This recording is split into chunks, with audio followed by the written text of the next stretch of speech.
Hey guys, so it's Tuesday and I have something and someone very, very, very special for you to meet.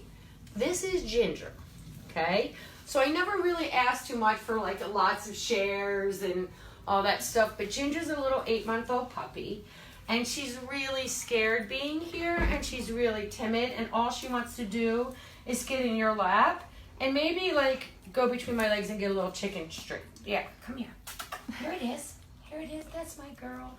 But if you guys would be so kind, she's only 8 months old.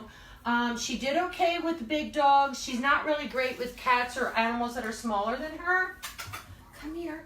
Come here, my baby. Come here, my baby. Look at her.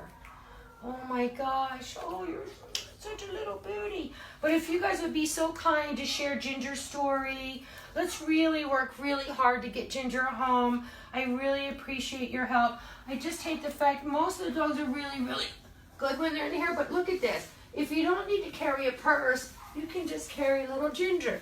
Little Ginger likes to get her belly rubbed. Look, Watts, ready? Then show them how you like to get your belly rubbed. See? You can take all your stress out just rubbing Ginger's belly all day.